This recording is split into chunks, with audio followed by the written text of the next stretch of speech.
Hello, everybody. Welcome to the Scumdogs Kennel. I'm your host, Chris Williams, and I have another great show planned for us.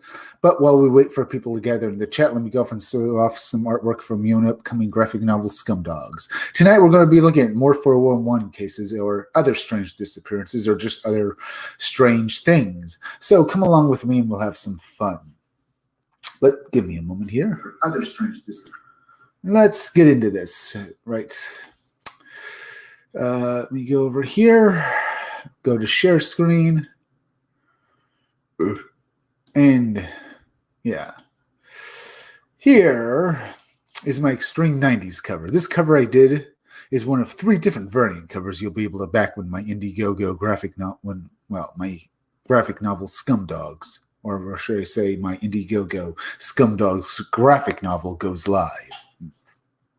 This is my Extreme 90s cover. It's a cover to harken back to the comic books of the 90s. It has almost every character that will be appearing in it. Now, Scumdogs is the name of my graphic novel. And it's basically a parody of cartoons we grew up with, or, well, cartoons we all know and love. And as I said, it's one of 3 different variant covers. See, the story of the Scumdogs, they're supervillains who want to take over the world. They used to be pro athletes. See, in the future, there's such a thing known as the Scumdog Sports. It's basically sporting events held with superhuman athletes. See, they're called Scum and Dogs because, well, to compete, you had to be a superhumanly powerful monster. So they traded in their humanity for money. They had this done through either basically through these procedures, basically turning into cyborgs or monsters, either through magic or some other method. And they can do it to compete for, well, fame and glory or just plain money. So they're exactly not the nicest guys around. But what happens when these guys get banned from sports? Well, Deathmug, the leader of the Scumdogs, decides to, well, go and take over the world. He fights his arch enemy, while Deathmug being the purple guy with the metal mask over here, who was fighting his arch enemy, the guy Buick Starpoon, the guy with the pink pompadour hair. Now, Deathmug is a parody of various villains from 80s cartoons. Like Cobra Commander from G.I. Joe and Serpentor from G.I. Joe. Like Cobra Commander, he's got a metal mask, and like Serpentor, he's got gold on him. And he's purple, like the Shredder from Teenage Mutant Ninja Turtles. While his archenemy, Buick Starpoon, the guy with the pink pompadour hair over there, he's a G.I. Joe parody. He mostly parodies Duke from G.I. Joe, but he's also a parody of the space hero kind of character. You know, the space captain heroes, like Buzz Lightyear or Buck Rogers. He's a parody of those guys as well. Notice the uniform he's wearing. Anyone on this cover with a similar uniform to Buick Starpoon is part of his team in the Space Forces. He leads them against the Scumdogs. Now, and also they're a G.I. Joe parody, so each of them has a military specialty. Now, Buick Starpoon is an arrogant, overbearing captain and stuff like that. You know, he's the parody of the high. He's a parody of the military kind of guys, while Deathmug is a parody of the various villains from 80s cartoons. So Deathmug is, well, as I said, Deathmug is a parody of various villains from 80s cartoons. He's like an overblown, arrogant, macho, or wimpy version of characters from 80s cartoons, the villains and stuff like that. His overblown ego mostly gets him into more trouble, just like Buick Starpoon's overblown ego makes him blow up stuff and basically makes everyone's life, he basically is an overbearing, arrogant jerk. Both of them are going to be fun to watch when they fight each other, and they hate each other's guts because each of them's ego just basically pisses each of them off. Because each of their egos is so much as makes them hate each other. And as I said, Buick Starpoon's military specialty is that he's a captain. Now, this guy over here with the mohawk, his name is Roadhog. His military specialty is that he's an army guy, while this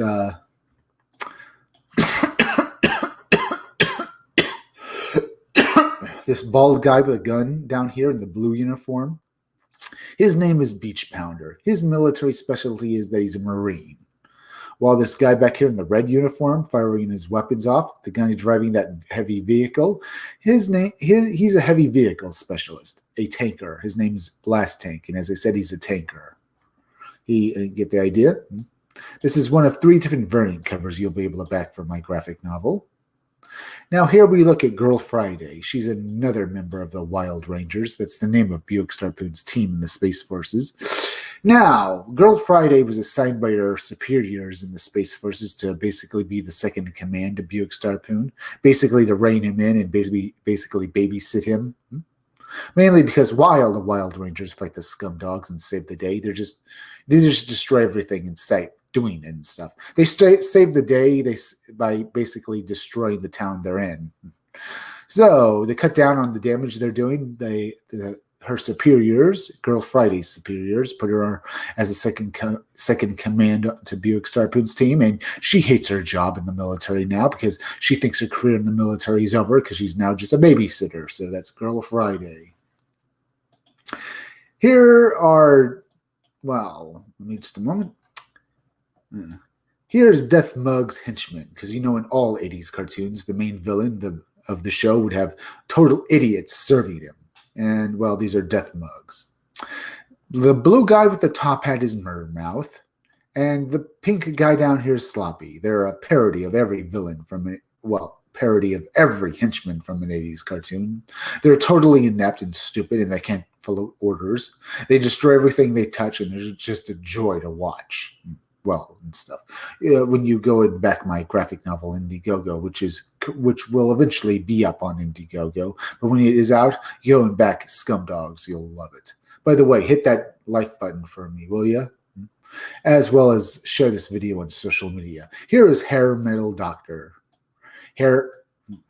Here is Hair Metal Doctor. He's a parody of Dr. Mindbender from G.I. Joe, a mad scientist. But my mad scientist here is also crossed over with a hair metal musician because that would be awesome to have as a villain. Now, he thinks of all the mad machines and super science and super science machines the Scumdogs use to try and take over the world. He does it while rocking out as well.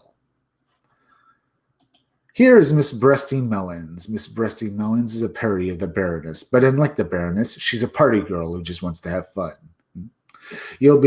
She decided to become a villain, join up with the Scumdogs because she thought she'd have a lot of fun doing it. Yeah. Now the Hair Metal Doctor pinup and the Miss Breasty Melons pinup will be included with other pinups in my graphic novel for you all to have when you go and back it. But I will also get these pinups out to you on t-shirts from Crypto Fashion as soon as I'm able to make them, okay? There, we looked at this artwork. Now let's go over here. Let me get this done right here. Let's see. We're 8 minutes in, so we're doing pretty good. Let me go over here. If you have not yet, folks, please hit that like button for me. Today we're going to be looking at more strange disappearances. That's why I have more 411 cases. But it doesn't mean we're going to be looking exclusively at 411 cases. I'm just bringing up different disappearances of people disappearing stuff and just put 411 down there because people know what you're talking about. A lot of people have disappeared in weird areas or basically just gone missing. We're going to be looking at these kinds of cases, and some of them probably will be 411 cases, so there's that as well, because they happen in state parks, so that's 411 right there. Then where to begin? Plane disappearances. Where did all those planes and people vanish to? Let's begin with that.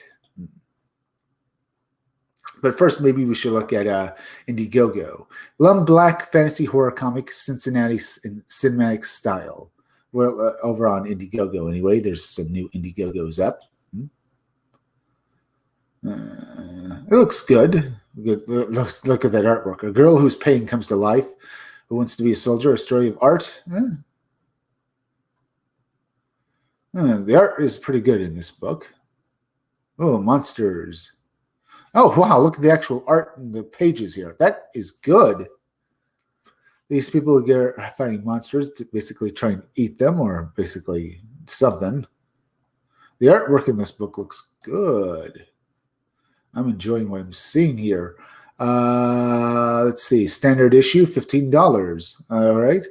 For stretch goals, 14,000 sketches in lower pages added to the comic book. Lumberjack 1, now 32 pages. 16,000 gold foil title for both covers. It's already made $17,619 already. That is good. Lumberjack is a 24-page comic book. Well, it's now 32 pages now. The first in a limited series written by Ken Longley with art by is letters by Lumberjack is a story of friendship, family, and war set in a fantastical world depicted in stunning detail. If you're a fan of Studio Ghibli, Fantastic Beasts, where to find them. Okay. And the artwork looks pretty good. This better not be woke, though, but the art is good. Mabel's immigrant family can barely scratch out a living of their backwater fishing village. The art looks pretty good. Family,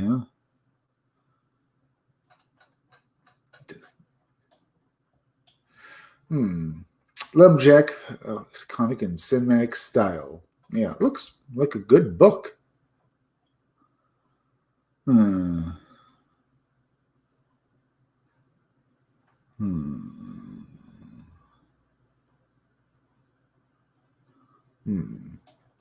Yeah, definitely reminds me of some other stuff I've seen before. That looks like a good book, and go back it on Indiegogo. I could look at the trailer. I don't think I will, though. Maybe not. Maybe later on.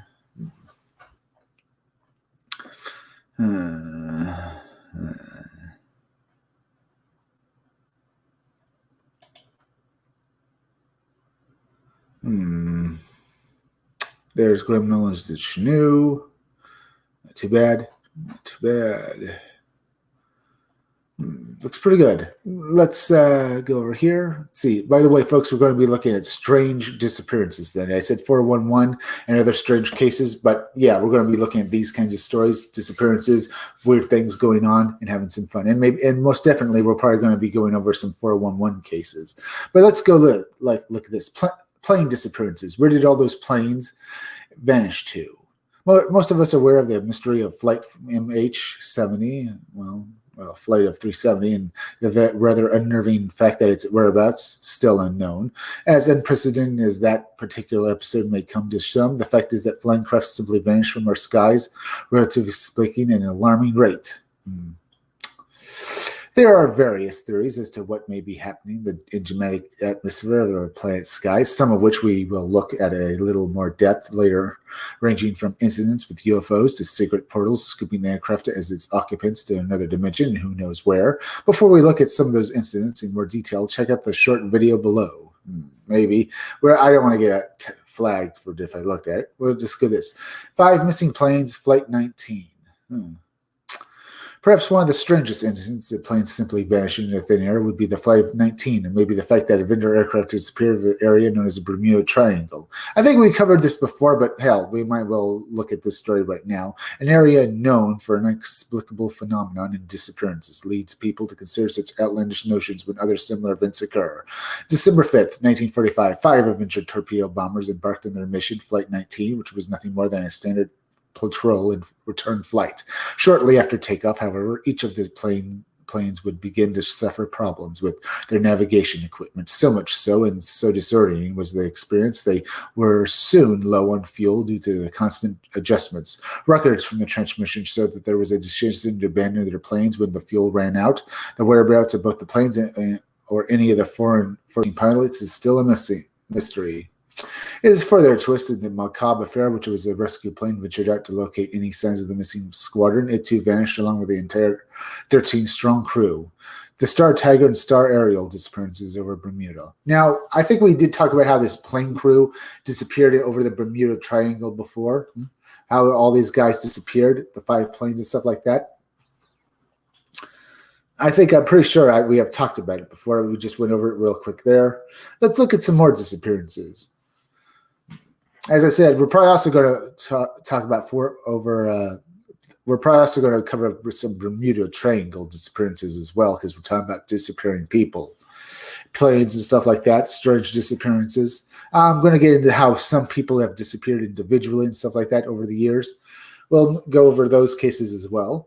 On 30th January 1948, British South American Airlines craft Star Tiger also vanished in the Bermuda Triangle. 31 people vanished with it. Although there were strong winds that evening, both pilots were experienced and should have been able to navigate them. No wreckage ever surfaced. The plane vanished in the early hours somewhere between Santa Maria and Bermuda. What's more, there was no distress call made from the pilot at any time.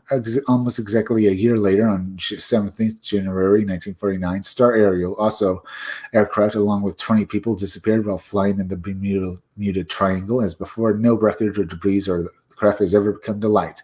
The flight itself was between Bermuda and Kingston in Jamaica and took place in excellent conditions and visibility.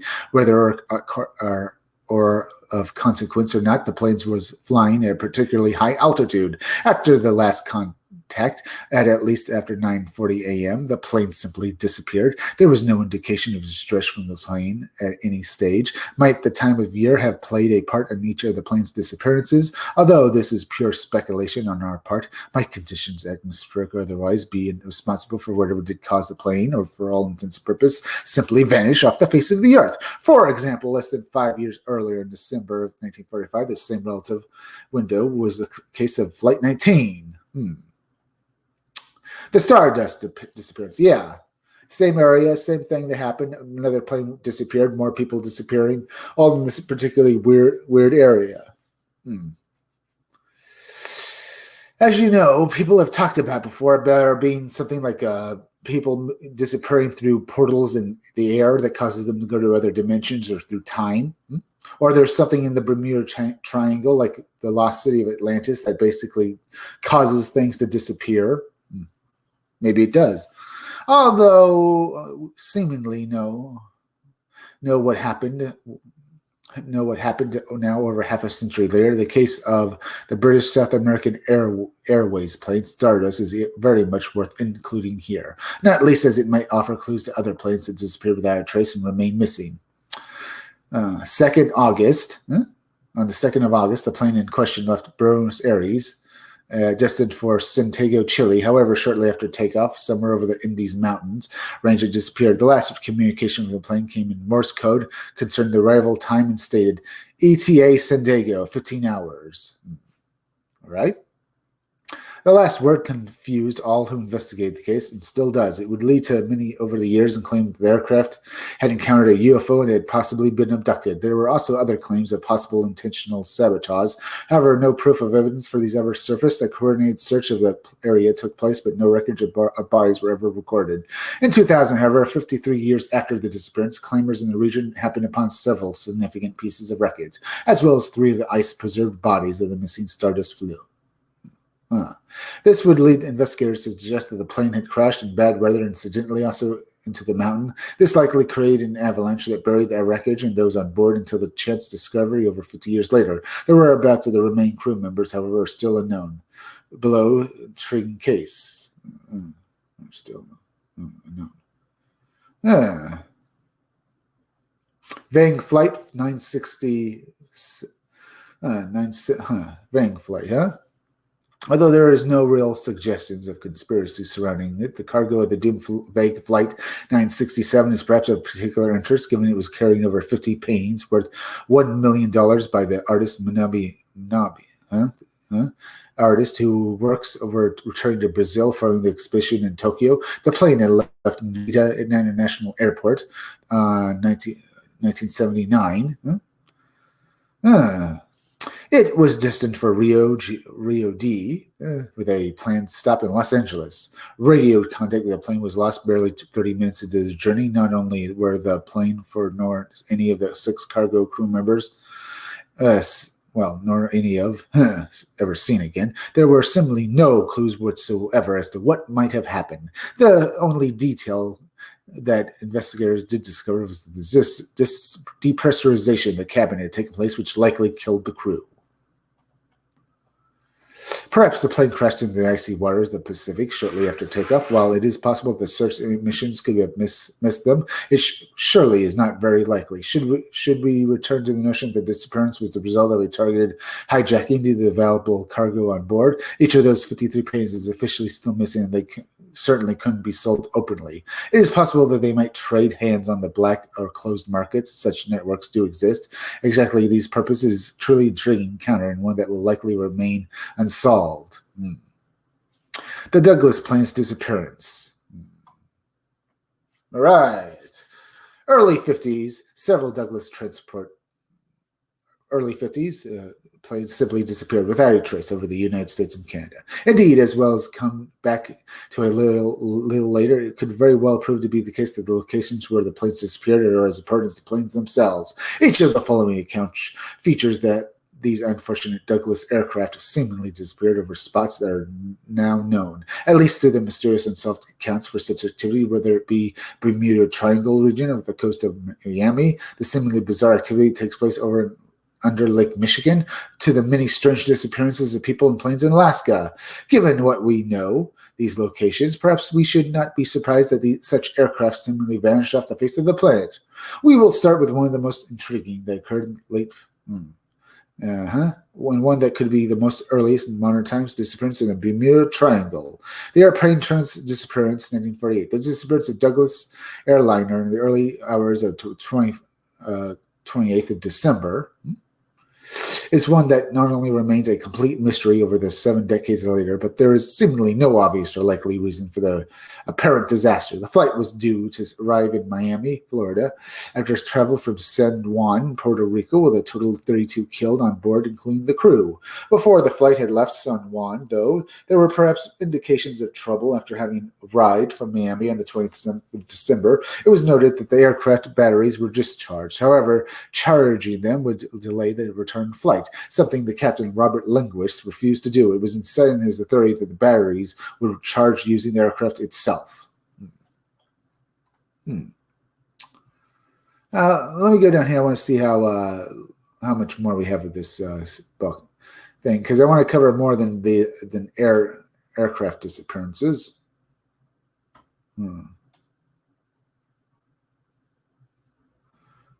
Oh, we should cover, though, of Amelia Earhart, though. But let me go back up here. All right.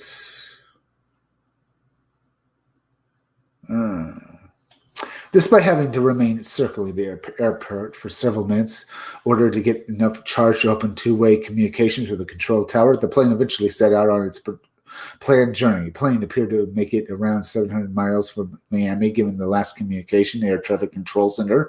Linguist stated, "We're on an altitude around 8,000 feet." Several hours later, just about 4 a.m., 10 minutes after the estimated arrival time, came further communications, stating that they were now 50 miles from Miami. However, it would appear, given that the New Orleans air traffic control, the communication that the plane may have drifted off course due to a high winds, that the crew may not have received information, although this is speculation. This was the last communication from the plane, which for all intents and purposes vanished. Although it wasn't a term readily used at the time, many researchers have suggested over the years the plane could have been a victim of the Bermuda Triangle. Douglas C-554, 1950.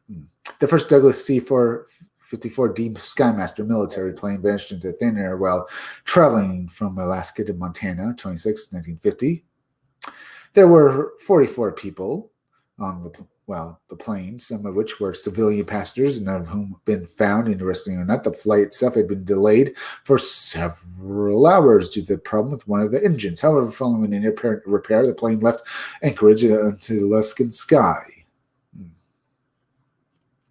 For the first 2 hours, it all appeared normal, with the plane reporting its position over the snag of the Yukon region of Canada. However, following that, all communications ceased. Several hours later, an hour after its expected arrival at Great Falls Air Force Base, a search operation was launched.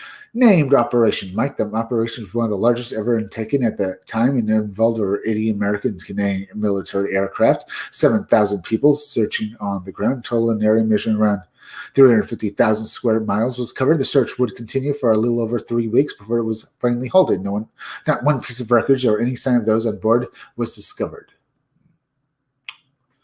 What might have happened to the plane remains a mystery. As we might imagine, there are many theories as to what have happened.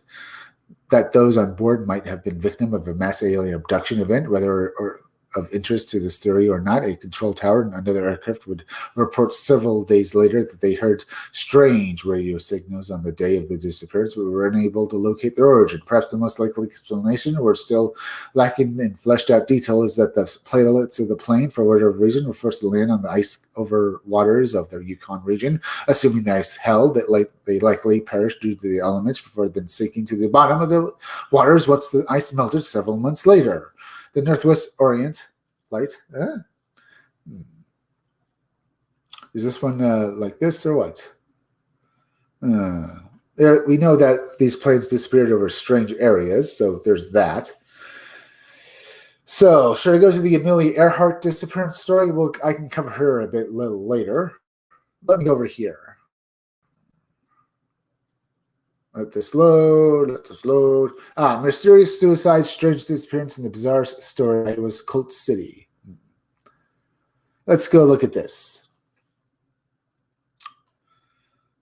Insidious cults have long held a certain fascination for us. They represent mysterious, shadowy sects of people who live outside of the world we really know, up to their own devices, past the veil of what we understand, while most cults seem to exist out on the fringe. If you want to know, I can get back to those airplane disappearances in a little bit, but I want to cover some other disappearances of that, and I'm going to cover what we have here. Bizarre story, I was like that.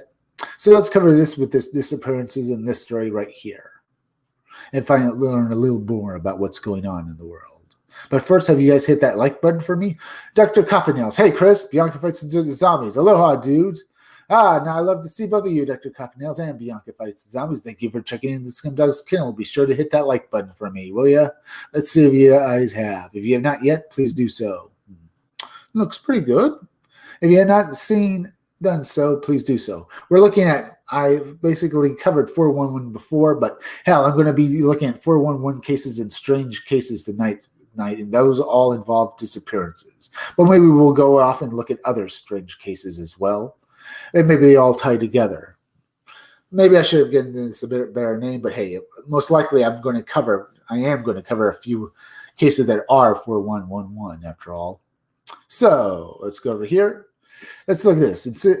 That's what we understand. While most cults seem to exist on the fringe and away from prying eyes, on other occasions they make themselves very well known, presenting a facade of the public underneath, which often themes a pulse of malevolence in the U.S. state.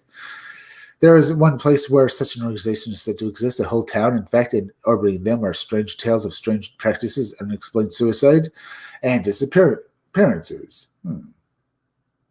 Located in Jefferson County, U.S. state, Iowa, a place called Murrah's Verdict City, incorporated in 2001 as what was envisioned as a moral city life. The name Verdict comes from the Sanskrit word Verda, means knowledge, and Maharishi, in a name, yogi, described as being a pioneer of the movement of the Vedic science of consciousness. The city itself is rather unique in that its design is based on an ancient system of architecture called Maharishi, which has stated goal to protect, nourish, and satisfy everyone, upholding the different social, cultural, and religious traditions while maintaining the integrity and progress of the city as a whole. To this end, all buildings are all built to maximize peace, harmony, and prosperity, although certain unique design choices, such as ensuring that they are located according to the movement of the sun and entrances that fact due to east, and that they each feature a silent core called Bermessin, a perimeter boundary called a Verstra fence, and a gold-colored roof fixture called Kalish. The town has at its very outpost observatory the expensive Royal Zurich Health Center,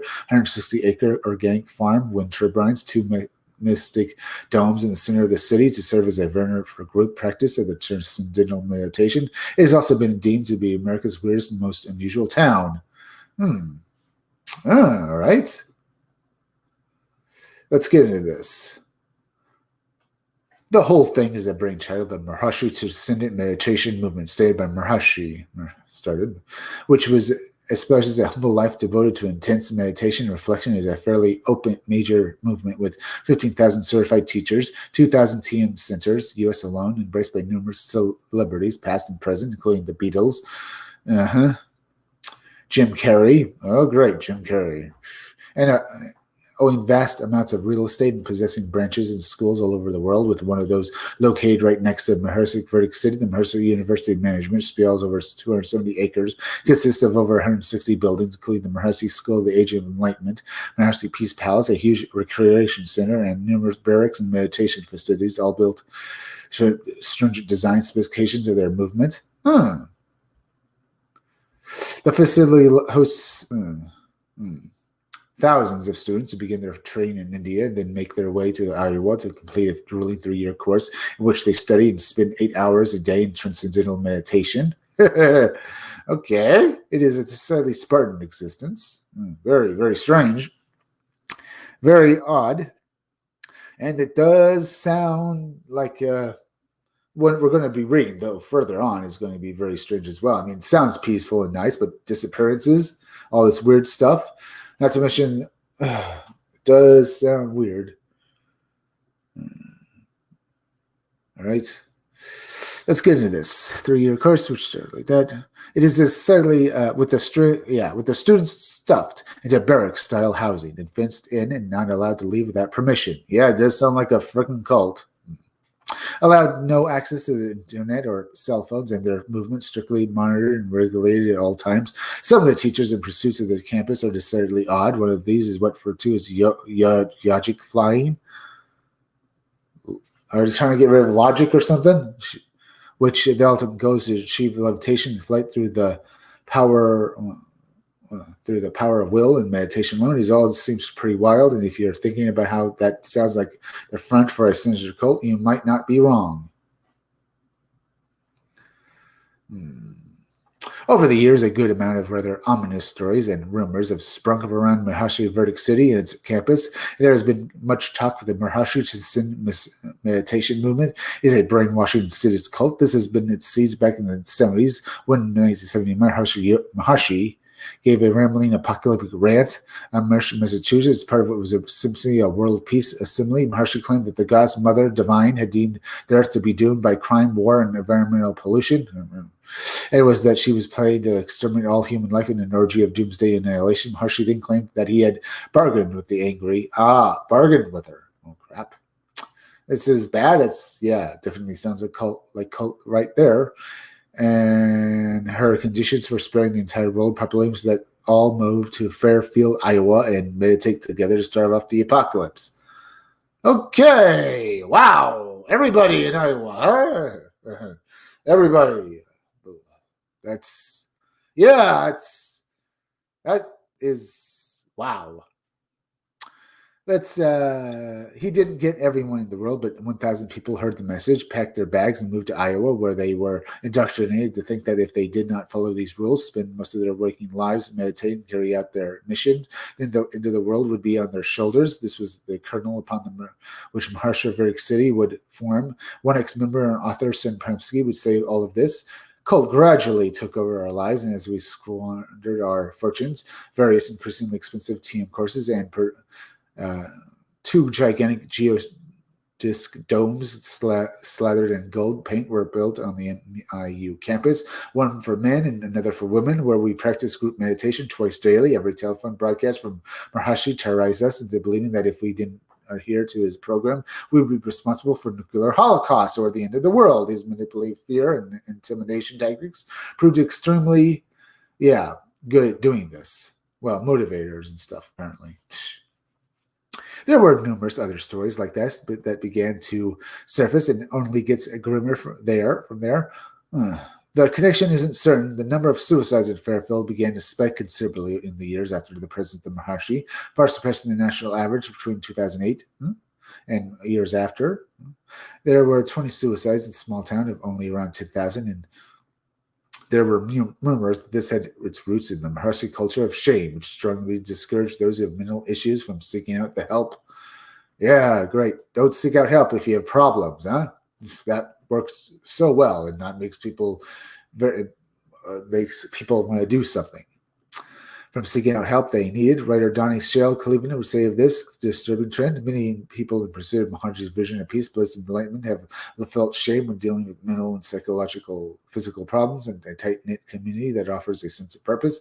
And blend with those with experience outside of that picture ultimately faces a fear of being cast out. I've heard people make offhand comments as you can only get cancer if you want cancer, or modern medicine is poison, with little notion of how harmful and personally offensive I and likely others find them to be. In my experience, people who come to Fairfield do learn to meditate, are often looking for answers in life. Hence, here, find a comforting vision of what a perfect world could look like, where these difficult feelings don't exist. However, this belief can backfire. Besides the suicides, there were also inexplicable murders. 2004, student at the Maharshi University named Saminder suddenly stood up from his lunch in the cafeteria and friendly stabbed a fellow student, Livy, but for seemingly no reason whatsoever. Sam was described as being incredibly calm during the whole thing, and the knife was found to have belonged to the dean of the school, Joel Wesson. Sean had stolen the knife after being brought to the dean for discipline over a similar incident in which he had earlier stabbed another student. Pen knife causing grievous injury, and Jocelyn that the earlier incident had not been reported at all. Speaking rumors of a cover-up, it has been speculated that the stringent life of meditation has exacerbated pre-existing mental problems in the young man, pushing him to the edge of madness. Further stoking rumors of a cover-up was a sinister statement by Professor There, who said there were certainly initial benefits of the students, but the promise of complete enlightenment is just not true. It just doesn't happen. And I saw how this intention meditation can damage some students, particularly if they have a mental problems. There was a different understanding between staff members that you must not allow any bad news to leak out. You were required to keep up this image, perfect campus of this perfect campus, huh? Yeah. In addition to this, there were various cases of people going mysteriously missing in the city, with followers of the group apparently vanishing, 163 followers of the group apparently vanishing without a trace, January 2014. It is unclear what happened to them, whether they ran off or what, but one thing that is for sure, certain, is that this was highly unreported of the news. Well, for certain, or maybe just known, this unreported in the news, and there were accusations that the Maharshi compound would not properly keeping track of who came in. The Maharshi organization claimed that they had simply gone AWOL, gone off to live the American dream, but considering that they were in the country on R1 religious visas, oh crap, foreigners. I mean, yeah, they can emigrate here, but you're basically getting people to come there, and now they're disappearing, and they have visas, and you're not keeping track of them. Oh, great. That's just really great. I mean, yeah. You can't keep track of people who are basically not American citizens, and you are basically piping them in, huh? And would not, I mean, that's if they can get another visa and stuff like that. But just, you're now piping people in here and you're not keeping track of them. Just bloody great. They're probably dead. Or they probably lived, or they're probably dead, but you don't know what happened to them.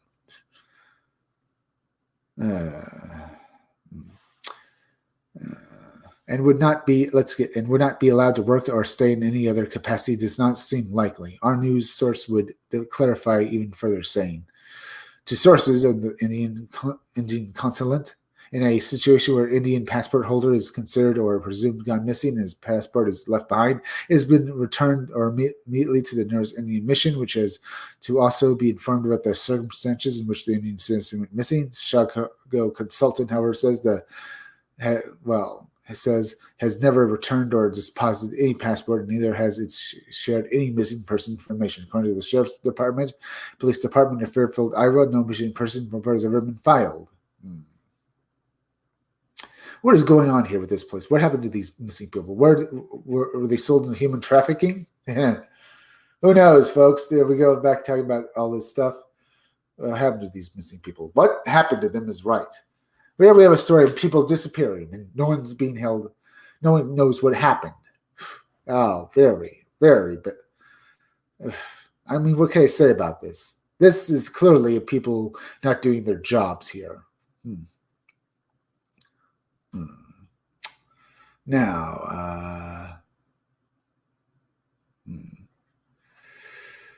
I did say I was going to cover some 411 cases. I have a few stories over here. Let me look. Mass disappearances are actually mass alien abductions, missing 411 conspiracies. So have I covered this one? But I think I have. But I have covered some other stories. Let me go over here. Strange and unsolved missing person cases in the wilderness of the United States. Let's go look at this. These are most definitely 411 cases. Might not say it, but these people disappeared in the woods. Victor Dwight, West Virginia. Well, from Virginia.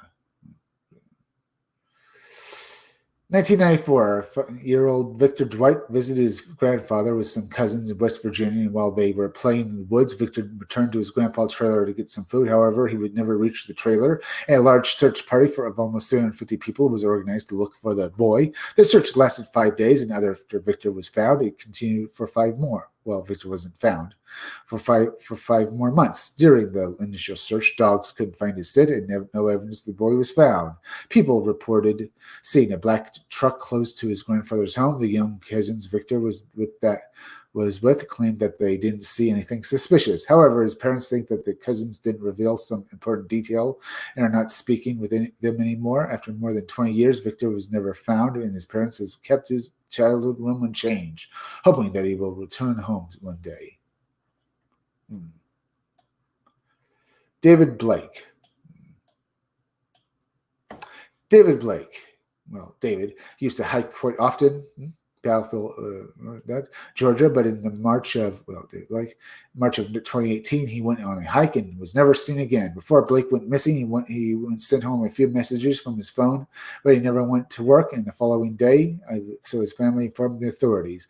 The search party found his chair in a parking lot close to Kensa Mountain, and his gear and keys were inside the vehicle. Search dogs followed Blake's scent for several miles and was determined that Blake didn't take the hiking trail. After a week of searching, Blake wasn't found, and a private detective was hired by his family to look for more deep clues. The family managed to collect $17,000 crowdfunding campaign search for Blake, but he was never found. Even though the circumstances of his disappearance were mysterious, Blake was never involved in illegal activities or strange behaviors, and his family believed that he might still be alive. Aaron Hughes. Fall of 2014, 38-year-old hunter named Aaron Hughes was sent to look for elk in Montana's Crazy Mountain with a group of friends. He went off a trail and told the group that he was going to a place they visited earlier. After 3 days, he was reported missing. A search party went to look for Hedges. However, it stayed snowing and made their search more difficult. Almost 60 people, 20 dogs, and a few helicopters were sent to the rescue, but there was no trace of Hedges later. The search team found his boots in the snow and some evidence that he also tried to light a fire. Almost a year later, a man discovered the hunter's ID, found some of his clothes in a backpack close to a ranch. Backpack. His clothes, huh? Soon after, Hedges' body was found 15 miles away from his original destination. It looked like he was heading to the opposite direction. Even though the case was closed by the authorities, it was determined that Hedges was disoriented and passed away from hypothermia. Details of the story are unclear, like the missing boots that were found and the fact that he removed some of his clothes. This case still remains mysterious. Drake Kramer. All right.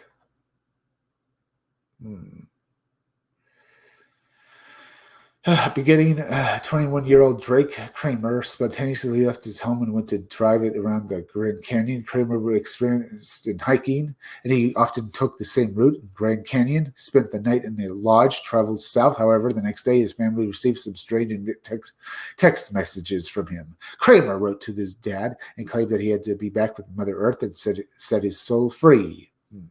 Kramer's dad began to believe that his son had thoughts of suicide and called the authorities. Later, his friend told his parents that Drake was living with a colleague and they traveled to California before his trip to Grand Canyon. In one weekend, Drake crossed 1,000 miles. Later, the police found his car close to the lodge he stayed at in Grand Canyon. After a week, the police stopped and searched. They found a letter which stated, "I truly love and cherish every soul I met and will meet in my lifetime," which led everyone to believe he had committed suicide. However, his body was never found.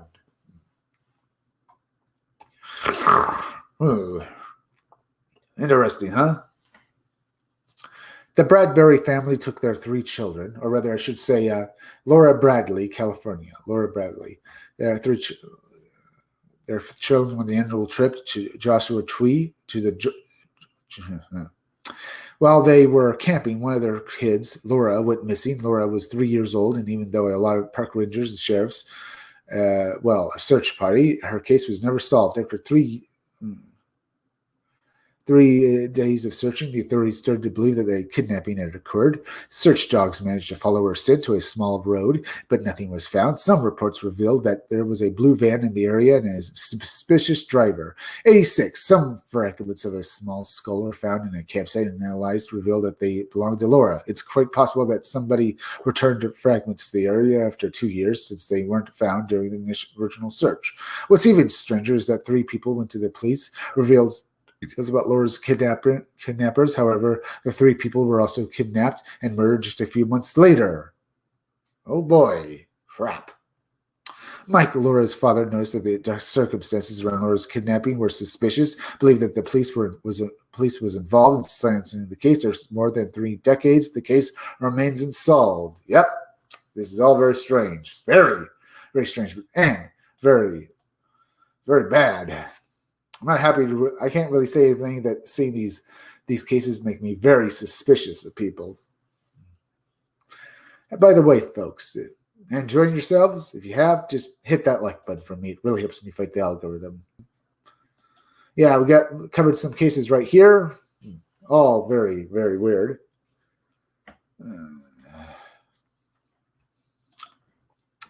Most definitely, those were cases of people disappearing in the woods and stuff like that. There are some more strange and unsolved disappearances. Been in Triangle, Frederick Wellington, Baba Dunbar, at the crew of the Mary Celeste. Yeah, we could cover that maybe in a little bit. But first, let's go over here. I'm going to cover, let's go down here where we were. There are more of these plane disappearances. But first, let's go down here to... All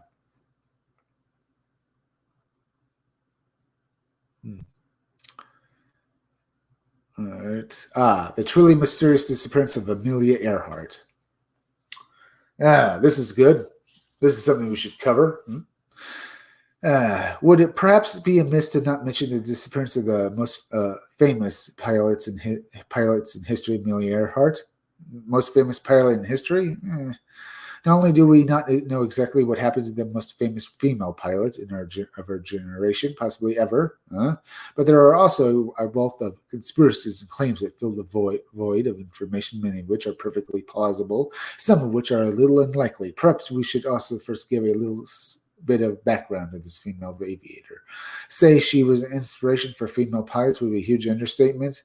Not only was she the first female aviator to fly solo across the Atlantic Ocean, May 1932, at only 34 years old, when she set off from Newfoundland, arrived in Northern Ireland just short of 15 hours later, but she was also crucial in forming the 99s, one of the first organizations for pilots and stuff. Well, maybe.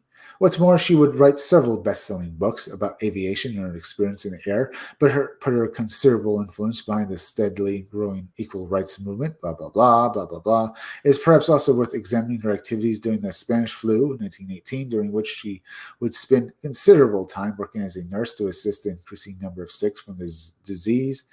Eventually became drastically unwell herself, something that would leave her with chronic cyanosis, a condition that would flare up and on and off for the rest of her life. It was, however, the doomed flight of summer of 37 that Earhart is remembered for, when she would attempt to complete a circumnavigational flight of the planet. It is there we will turn our attention next. The fatal flight of Amelia Earhart, July 1937, when she, along with her navigator, Fred Noonan, left New Guinea, headed for Howland Island, a small island between Hawaii and Australia, and a particularly heavy packed Lockheed Electra, was a journey that should have taken around 18 hours to complete. The landing destination was chosen due to it being under the control of the United States, even though it was one of the smallest islands in the region, not particularly ideal for such a landing. It would appear that the majority of the flight went as planned, with radio contact being maintained right up to the point of landing. However, in those final moments in the flight, radio contact simply ceased. The details of the last transmission, however, are worthy of examination here. For example, despite the Electra having enough fuel for 30 hours of flight, just short of the double the amount of time required for the planned journey. Just a moment, folks. Let me go over here. I think I'll do this. Yeah. Planned journey. Yeah. We also, claimed that the plane was running low on fuel. She did, though, state that Noonan believed that they were in the correct area. Also knew, according to this last transmission, that Earhart was flying at an extremely low altitude, somewhere in the region of 1,000 feet, 1,000, huh? What's more, the strength of the transmission suggests that the central control room aboard the Atziska ship region that Earhart was indeed close to the landing destination, possibly somewhere in the region of, close to it away. However, none of the crews saw the plane following the last transmission. Almost as if simply vanished into thin air. In the hours and days that followed the parents' disappearance, things turned weird. Mystery of the distress signals. Wow, that is interesting, huh, folks? Now we have one of the most famous disappearances ever. And she just didn't disappear in some weird fashion. She wasn't over, she did disappear in a weird fashion, but she wasn't over any area that was known for it, really. Like what we've been talking about earlier with all these other planes disappearing in such weird areas. At least I think. An immediate search would take place for the missing plane and the two people on board. What's more, for several days, distress signals were picked up by the searchers. This suggested to them that the plane must have been somewhere on land, certainly not under the water, which would have made the sending of distress signals impossible. Because of this, the search was concentrated initially on the islands in the region with a view that the plane had made it to land or was floating somewhere on the surface of the Pacific Ocean. Despite the vast number of ships searching the water and the many planes performing flybys over the region, not a sight of the plane Earhart or Noonan or Earhart or no sign of Earhart was seen. They didn't find Earhart. Various theories began to emerge as to where the plane or the wreckage of it might be, some of which we will come back to later. However, the cold fact years that following was that nobody appeared to know what happened to the world's leading female pilot, navigator. Both were officially declared dead. We might also note that the weeks leading up to the doomed Earhart flight, another aircraft had gone missing in the same region, also in very similar circumstances. Whether there's a connection between the two disappearances is open to debate. Theories, claims, and stuff like that. We might imagine there are numerous theories as to what might have happened to Amelia Earhart and her navigator, Fred Noonan, and while some of them are more outrageous than others, all are worth examining here. Although the disappearance didn't occur in the region of the Bermuda Triangle, for example, there have been suggestions that some similar type of phenomena was responsible for the disappearance of the Electra. And and then, as unlikely as it might be, there are also claims that Earhart and Noonan were the victims of alien abduction. We should perhaps take these suggestions with a pinch of salt. There are, for example, unlike in the Vicente case, which almost 5 decades later, no sign of distress from Earhart was certainly no reports of strange aircraft. Yeah, there were no signs of distress from Earhart. Circuits rising on Gardner Island. Resigning. Early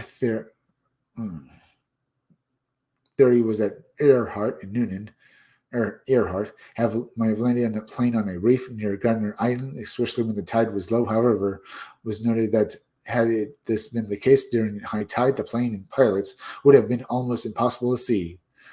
Perhaps also interesting to note is that despite the wealth of the ships and aircraft that made up the search party, there are little interest in them approaching Gardner Island. In fact, only one ship, at least officially, did so. The island itself was uninhabited, again, at least officially. However, when colonization did happen in the 40s. The discovery of a skeleton came to light. What's more nearby was a sextant box. We will examine the discovery a little further shortly. We should also note that when the remains were sent for analysis, it suggested that it was that of a male. However, later examination using modern techniques of the late 20th century conclude the opposite. The remains were in fact that of a female. Whether this was the remains of Earhart or Noonan remains unknown. If it was, we have to ask where the plane went and what happened to the other body. Perhaps worth staying that with Gardner Island a little longer, especially when we consider recovered artifacts, the International Group of Historical Aircraft. In the 2000s, one of the specific recoveries that the organization concentrated was Earhart's mystery. Discoveries by the organization are certainly worth of our examination. For example, over the years, their searches in this region, they have recovered part of a plane panel as well as a plexiglass windshield panel that matched that of the lost Electra. Even part of a flight suit that would have been worn in the late 1930s, also seemingly found. Yeah, also seemingly was discovered. Well, found. What's more, there have also been discoveries of makeshift tools with the suggestion that these were created by Earhart. Following a crash landing in the region, even the remains of seemingly hunted animals have been found in the same area. Perhaps these activities were taking place in the days that Electra was sending out its distress signal. The organization does appear to have also have their possession of several bone fragments recovered from the region. However, the moment those fragments can't be officially determined as human, much less by they belong to Earhart or Noonan. The organization does, though, plan to have their fragments tested once again. More advanced technology and techniques become available. They do, however, have what is perhaps the largest collection of potentially important items, as well as a wealth of research and records regarding the strange disappearance of two unfortunate pilots. There are also several other suggested destinations that some researchers suggest hold the secrets. Let's see, other places they could have gone. As well as Gardner Island, there are several other locations in the region that some believe may have been the pilot's final destination. One of those, the Newcomer Island, where in 2018 it came to light that the discovery of bones had been made on the island. With more analysis of the skeletal remains appeared to show that they were almost 100% matched with Earhart. Further distilled, when they were originally discovered in 40, a bottle of Denison was also found near the remains, a particular liquor that Earhart was known to travel and have with her. Well, travel with. Earhart was, had and stuff. While there's no definitive proof that the bones and remains of Earhart, largely due to them having been lost, it would appear the discovery is a strong candidate. Okay. Other researchers point to Brooke Island, in New Guinea. An apparent discovery of wreckage near a reef. Guinea, reef just off the island. More alarming at the time of its report was the assertion that the two skulls had also been discovered among the wreckage. Furthermore, it is known that this region was the last recorded stop of their pilots before they seemingly disappeared off the face of the earth. However, upon further examination, it was determined that not only did the wreckage differ from the plane that Earhart and Noonan were traveling in, but that the location itself was well off course from the last known communication with the plane. Although it remains a discovery of interest to some, it would appear that this particular find is not that of the lost plane, of the lost Amelia Earhart, or should I say Earhart. Now they say she's a spy or something or a soldier or something. Some of the most intriguing claims surrounding the disappearance of Earhart is that she was in fact part of the military. The beginning of those conspiracies perhaps come from Miranda Brink, who would state in the book Lost Star, Search for Amelia Earhart, that her real objective on that final doomed flight was to photograph Japanese air bases being set up on several of the islands. It was also Brink's assertion that Earhart and Noonan were actively shot down by Japan. Adding weight to the claims is one of Brink's sources, who was a military technician, to the book. This technician claimed that he received orders to cut precise holes for cameras. Those were in the lower fuselage and could be controlled electronically. Earhart was over the area she was required to photograph. More, Brink would also point to a piece of information that he obtained. The Freedom of Information Act, which stated that Earhart's Electra did indeed harbor some of the most up-to-date advanced military equipment of the era. Perhaps because of this, well, you have to, yeah.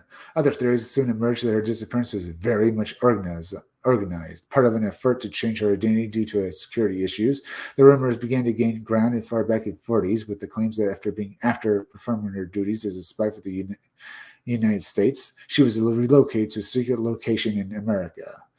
How realistic this might be is perhaps dependent on your viewpoint. On the one hand, the highly publicized flight and disappearance thereof would have gone a long way to convincing the world pilot's demise. It would also perhaps make more sense to have discovered a body to put the final nail in the coffin. Public debates as to her whereabouts.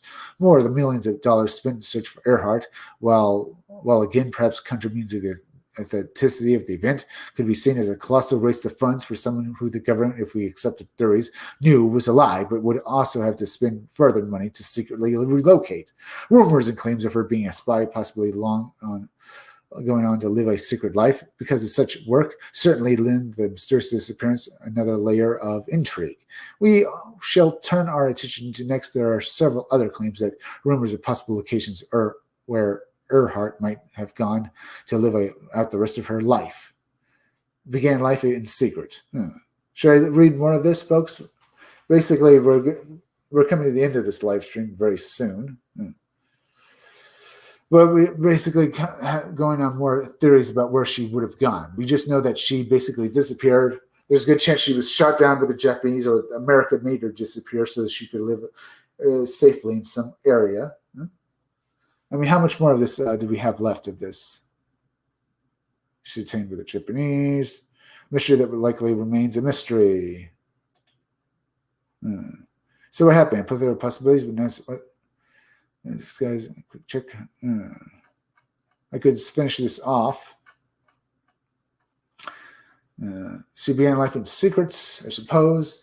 I mean, we just basically covered that, where she could basically be living anywhere. She could have been taken by the Japanese. Do we really need to go over that information, stuff like that? These are just theories. Well, the fact is that Amelia Earhart disappeared. Either her plane went down and she died, or she died on an island, or she was taken by something, either by aliens or, taken by the U.S. government or by the Japanese. Hopefully by the U.S. government, lived her life happily, or she was taken by aliens. All of it's very interesting. Should I finish this off, though? Maybe.